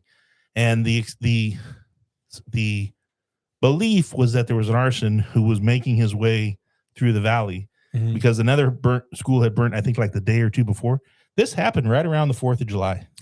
Corky says, looks like a Mexican cartel's mansion. But wouldn't that have been a cool school to go to? Yeah. I think that would have been a cool, because that would have been the main building. Yeah. So then after this building, what they did, after this building was torn down and everything, and they had school for a couple years in like these, not modulars, but in these other buildings. And what they did is they rebuilt the school, and that's when they built the old brick building that was a 2-story school with the bell tower and all, and it's much in the same color that what you see the gym and stuff. So before we move on to our big murder mystery, I want to show you a building that I think is one of the best, coolest buildings ever built, and that's this building right here. I mean, if that's not a cool building, I don't know what is. You should add a neon to the. to the. So this is our replica Frosty that we built for the Old Galt Festival. If you guys missed the Old Galt Festival, you missed the Frosty. This is the one we built. I told you this is an exact replica. Phenomenal paint job, by the way, done by my daughter Killen and her friend Nicole Brosman. And big shout out to my friend O'Neill, Brian O'Neill, my buddy who helped me build this. We slaved on this thing and built this thing. This thing comes apart in like 6 pieces, and then you can put it back together. It is apart and stored right now as we speak. But we tried to replicate every little thing on this thing to make sure it was authentic. So super cool piece. Anyways, I just wanted to show that over since we're talking about the Frosty. But all right, so tell us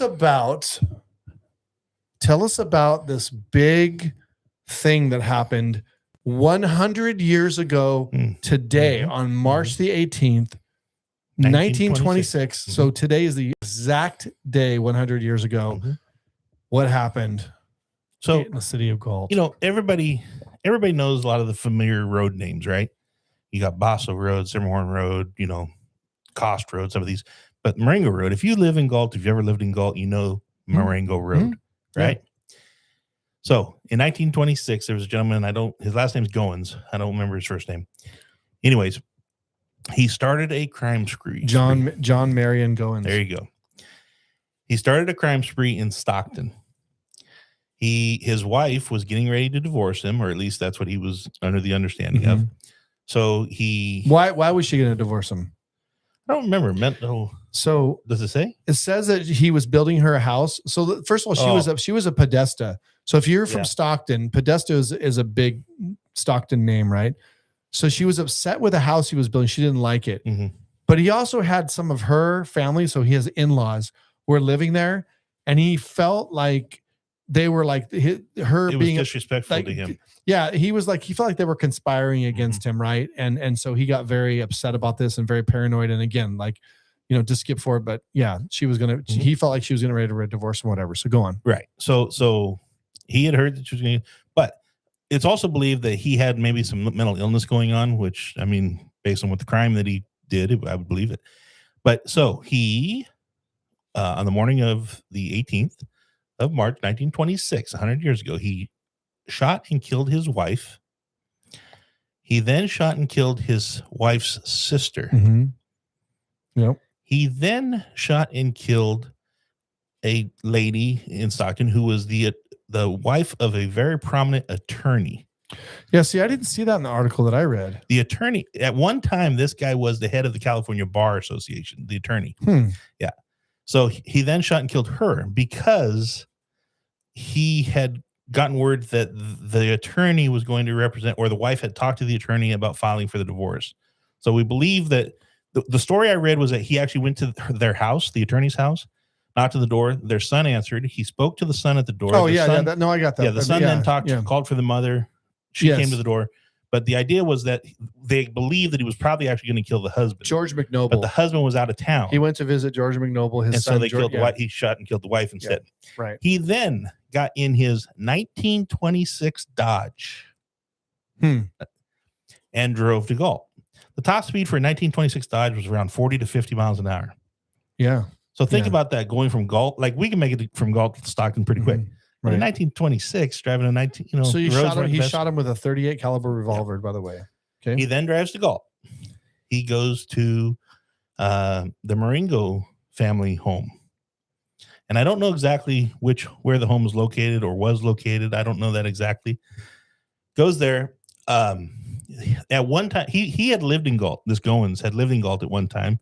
They believe, one of the articles I read said they believe that he had worked for the family at some different time, but there had been some conflict between him and Mr. I had read is Marengo. That Goins had 3 reasons for the Marengo carnage. The elder Marengos had testified against Goins in a lawsuit that he had with Southern Pacific, where they accused him of stealing cattle. And Matilda was actually a relative of the Podestas. So he was out to get his in-laws and whatever. So he's in their kitchen. He's in the kitchen. They're all supposedly in the kitchen from what the evidence showed. He shot Mr. Marengo, and I believe he was shot twice. He then shot Mrs. Marengo. They believe they were all in the kitchen because that's where the husband was found on the floor in the kitchen. The Mrs. Marengo was still actually sitting at the table somewhat. Hmm. And and I think she was shot either in the neck or the head. Their daughter was also in the house. Right. And she was Dutra. She was married to a Dutra. Mm-hmm. He then shot her, but it sounds like she fought him because the evidence on the scene showed that there was a scuffle, showed that there was some maybe blood in other areas and things. She fought him. He ended up killing her. So now this guy has killed 6 people within the matter of just a couple of hours, right? At the time of the shooting, there was a 3-year-old and 5-year-old. Playing out in the yard. He killed 7 people total. No. Okay. Well, he killed 3 in Stockton. He killed 3 in Stockton. He killed 3 in Galt. Then you missed. Nope. You forgot about the lady he shot that he went to the house, and her husband. That's not in any of the newspaper articles I've read. Well, the lady whose house he went to was the attorney's wife and shot her. Right. She's the 3rd in Stockton. No. Yes. Mm-mm. Who's the 3rd? Who's the 4th then? They found 3 bodies. They found 3 bodies in the basement. He lured. So John. So the assailant at 11:40 a.m. on Thursday, March the 18th, he cornered his wife Florence, her sister. Right. I'm sorry, you're right. He then drove to the attorney's house and shot the wife of the attorney. I'm sorry, you're right. I know where the seventh death is coming in, so I'm not there yet. Okay. I thought it was 3 people in that. No. Okay, go ahead. He killed 3 in Stockton, he killed 3 in Galt. Okay. At the time of the murder in Galt, the daughter of Marengo, who he killed, her 3-year-old and 5-year-old kids were playing in the yard. The Marengo sons were working in the fields to the north and the south of the house. Throw a picture of the Marengo family. We have a picture of the Marengo family we're going to throw up and you can see which ones were killed. So the Marengo family, they had sons that were working in their fields to the north and south of the house. Yeah, Gus. There was 3 sons, I believe. It was Gus, Joe, and Tony Marengo. Yeah. And the daughters, Teresa. And Mr. Marengo was an immigrant from and Italy. There was an older daughter, Teresa, which was married, and she wasn't there. Right. Mm-hmm. She was gone. Yep. Yeah. So he then kills them, leaves the kids in the yard, jumps in his car. One of the reports that I read said that one of the sons had heard the shots, came to the house, and got to the house just in time to see Goings fleeing in his car. Okay. He then takes off and goes through so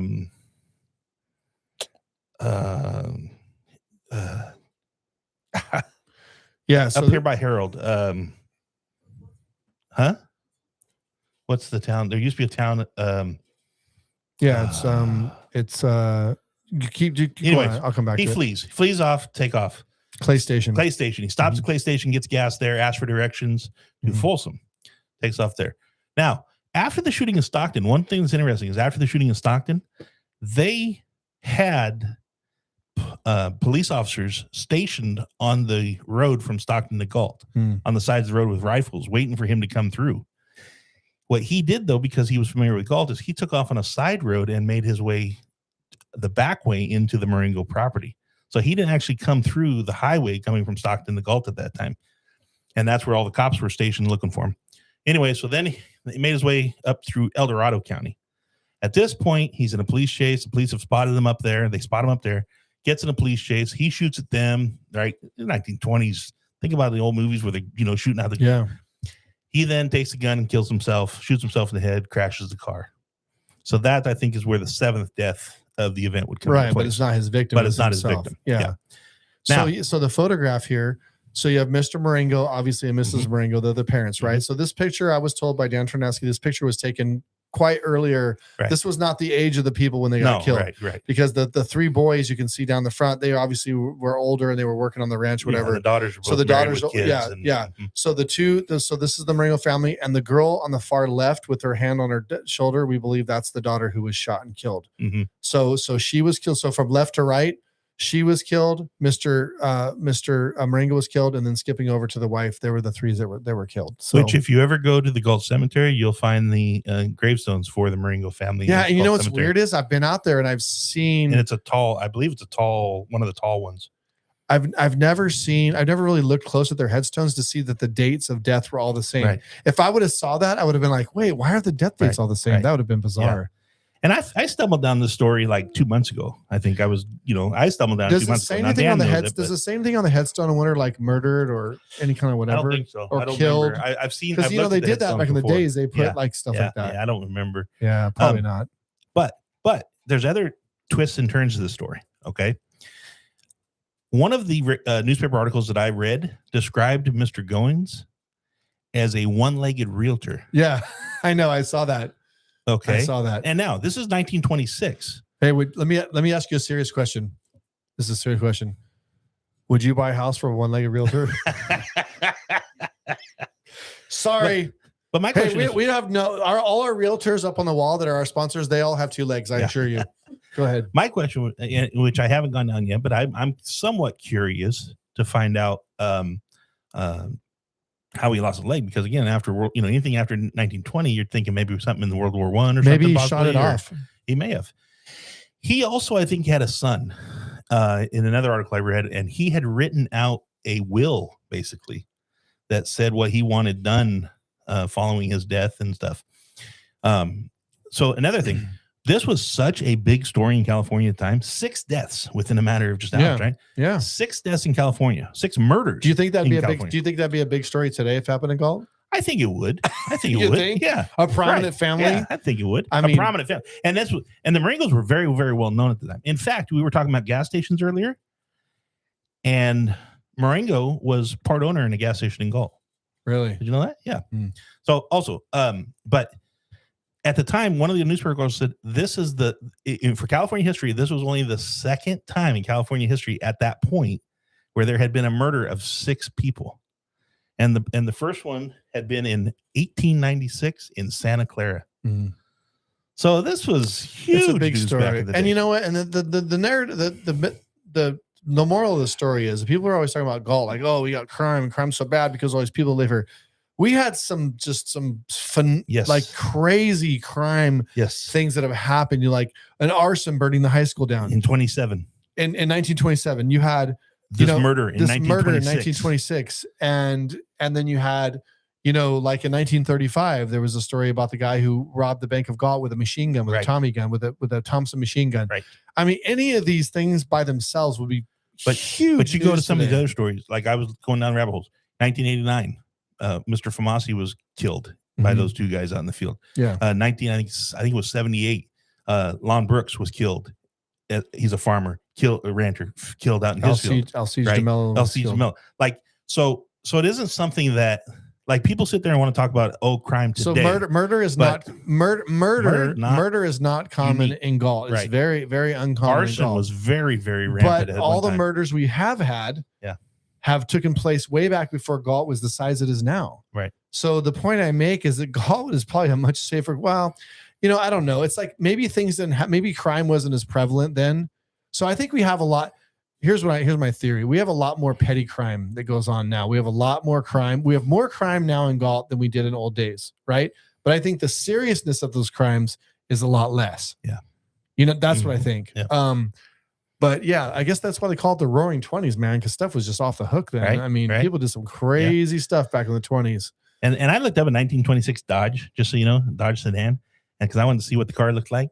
And again, think about that in a police chase. Think about a police chase where you're shooting out the window at the cops behind you, the cops are shooting at you, and you're driving in a 1926. No, but Bonnie Dodge. and Clyde got when the V8 Ford V8 came out, and Bonnie and Clyde bought one. Right. They had written a letter to Ford saying we really like your car, because it was so fast and they were outrunning all the police cars. But a high-speed chase at 40 or 50 miles an hour. Think about that. Yeah.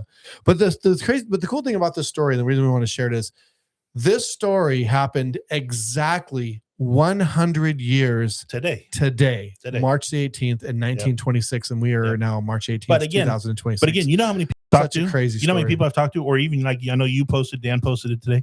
How many people said, I used to live on Marengo Road back in the 70s. I lived in the 50s, whatever, right? How many people have lived in Galt or been on Marengo Road and had no clue that the Marengo family were tied into this event? So somebody asked, is the Marengo house? No, I think that one of the houses right there, when you go up to Liberty Ranch, there's those 2 houses, where that goofy telephone pole is that they still haven't all the problem moving and all that stuff. That's a huge story in itself. We'll have to talk about that on a future episode. If you're wondering what that stupid pole in the middle of Marengo Road is, down by the new project and why it's still there. There's a whole backstory to that, and I'll tell you why it's complicated. But anyways, one of those houses I think was Gus Marengo's house. So one of the boys lived there. Right. So not the parents, not where the murders happened, right? I don't know if the house, I'm not sure if the ranch house or whatever where these murders happened still exists. I don't know. Maybe if Dan can say if they do, I don't know. But I'm going to go down the rabbit hole and do my best to try and find that out. Yeah, that would be cool. So, oh yeah. Well, then there's the Esterlita Ballroom murders. I mean, that's probably one of the more significant murders. Right. But the one above him, that was the one by the nature trail. There was a body that was either killed or dumped by the nature trail. I remember that too.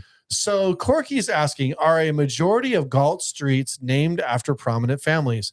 Well, it's yes and no. It's funny.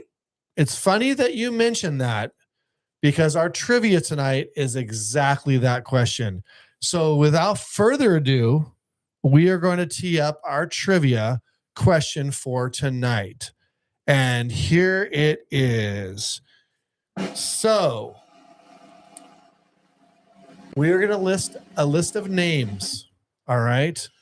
So is it up on the screen, Killen? All right. The Galt trivia question tonight is, which of the following roadways in Galt was not named after a significant person in Galt's history? We have Cost Road, Palin Avenue, Simmons Street, Joy Drive, Harvey Road, DiMaggio Way, and Melody Lane. Which one of these is not named after a significant person in Galt's history? So what you'll be winning tonight is going to be do we have any, can you see if we have any podcast shirts in there, Dan? You want to reach off screen over there in our little swag bag and see if we got some stuff over there. We're going to give away a gift card for a local restaurant, and we're going to give a podcast t-shirt, and we are also going to, hand me that. So if this doesn't fit you, we got a bunch more coming, but this is to show you just in case you haven't seen what our shirts look like. So these are our shirts. So this is the back of the shirt. This is the front of the shirt. I'm sure you've seen these around. These are cool. There's only a limited amount of these around. These have only been given to people as prizes. We have not sold any of these. So these are not very common out in the public right now. So I have one of these. We also have a decal, and we have a gift card to a local restaurant. That's going to be the winner. So we only have one person has said anything so far. I'm waiting for people to E. Okay, so Corky said E, Harvey Road. All right, so that we're not going to say what's the right answer yet. I'm working on another. I'm going down another rabbit hole, and Dan Tarnaski, if he's watching, may know that there was a murder on a ranch down Cost Road about 100+ years ago again, and that was a big one too. All right, so we only have two people to answer. Nobody else wants to jump in and try to guess before I say what the right answer is. Story about the body they found up in a tree or a telephone pole. All right. Yeah. Well, so I'm gonna go on to these right now, and I'm gonna go and we're gonna go through these and talk about each one as we wait. And actually, I had a list here of bear with me, folks. Bear with me. So somebody else is going to try to answer the thing. All right. So we have, Killen's choking off screen over here. Are you okay? All right. What do you think the oldest one of those roads is? I don't know. We can ask Dan. He would know. Let's see here. I'm going to guess. I got two of them that I would guess. That I would put up there. All right. I am not finding what I'm looking for. So Cost Road, I'm going to have to wing this. Palin Road was named after a Galt citizen. I can't remember who it was, but because I'm missing my notes here that I had on this, I don't know why I don't have them in front of me. And then we have... I can tell you the story about one of those roads. Yeah. Joy Drive. Yeah. Samuel Palin. Go ahead and tell us Joy Drive. Well, you want to start with Cost? You want to start with top? No, go ahead and start with Joy Drive. So Joy Drive was named after Joy Listini, who was a high school age girl who got killed in a car accident. And right. So Joy Drive is the one. Tell people where Joy Drive is on the cemetery is on Joy Drive, and but after she died, they renamed it. I want to say maybe it was called Cemetery Road. I don't know. But I know that they renamed it Joy Drive after her. So what about the other ones? Can you name me the other ones? Dan Terneski says that Simmons Street is named after Charles Simmons. Okay. Cost Road, I think, was a Cost family. Yep. He was a restaurant. He was a farmer and a restaurateur. Okay. Harvey Road, obviously named after Dr. Obed Harvey, one of the founders of Galt. So that's a really easy one. What about Melody Lane? John Cost. Okay. John Cost. What about Melody? I don't know. What was that? Speece? Melody Speece. Yeah. Named after Mr. Speece's daughter, Melody. Eric's. Yep. So basically what we got to is the only one on here that wasn't named after somebody from Galt was DiMaggio Way. Obviously, that's a baseball name named after Joe DiMaggio, which has nothing to do with Galt, even though it is named after a person. So the correct answer, Mr. Farrell, is Joe DiMaggio. You are correct. Still holds the record for the most consecutive games with a hit. Yep. So congratulations, Mr. Farrell, for winning. I'll get your shirt and your gift card. And we want to thank everybody for playing. And so, but it is, I would say, it is interesting how many names are named after people. Just the other day, I met a gentleman by the name, he's 90 years old. His name was Ed Hoshaw. Yeah. Yeah. His family had a farm on the end of Hoshaw Road, and that's where they had their name. So we're going to be signing off here. I want to remind everybody to watch. We have a couple of cool guests coming up the next couple of weeks. We have somebody going to be coming on talking about some senior programs. This is a former Commission on Aging member, and she'll be on the show very soon. We're also going to bring back one of our sponsors who's in real estate to talk about the housing market in Galt, talk about some of the new projects, which houses are selling and which projects, some of the price points of those houses, which ones they think they're the best ones based on their experience with viewing all these houses. It's going to be good information. It's going to be like a sneak peek kind of on the new homes that's going on in Galt. So if you're in the market for a home or you know somebody that is, this will be very, very informative.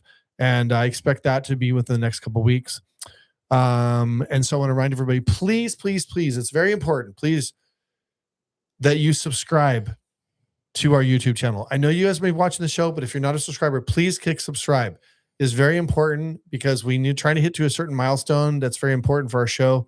So we need to subscribe. We're right around get your little friends, less than 500. get your neighbors, get your family them to subscribe to the show. It doesn't cost anything. It's just you just click subscribe. There's no commitment or anything to it. If you got 5 kids and all of those 5 kids have a YouTube channel, get all 5 of them to subscribe. They don't have to watch number us. To be ran just up. get them to subscribe. Yeah, exactly. So, so we look forward to having some great shows. We got some great guests coming. But speaking of guests, we need to have Dan Terneski on as a guest. I agree. We need Dan Terneski to come on the show, and we can do this. So maybe in about 30 days or so, we'll have Dan on. We'll bring Sean back on. We'll bring a bunch of cool photos, and we'll go down some cool rabbit holes on some old Galt stuff, and Dan will be here to narrate it himself in the flesh. So I think that's a good idea. So we'll reach out to you, Dan. So, well, you and I love history, and we love Galt history, and there's nobody better than Dan Terneski when it comes to Galt history right now. Right. So, well, that's his jam. Yeah. That's what he does. But if you have old photos, donate them. Yeah. Even if you want them back, they'll just scan them and give them back to you. So I want to remind everybody to check out those events that we shared earlier because they're very important to support the community.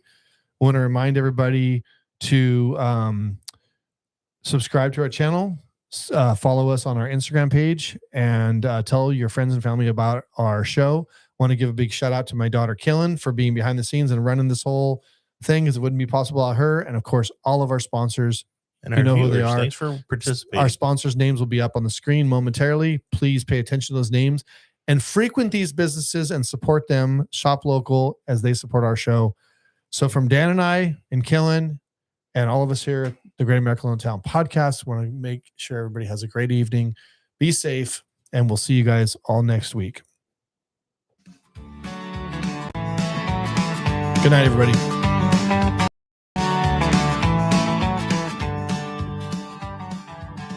Two guys on the mic, Sean and Dan, talking small town life where it all began.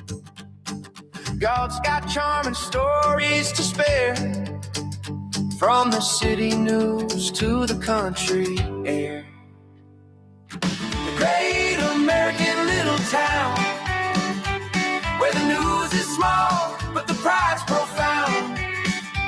Grab a coffee, sit back, it's all going down on the great American little town. Sports scores, local clubs, and a parade. Dan cracks a joke, Sean throws some shade. Local gossip and a heartfelt cheer. It's Galt's heartbeat right here.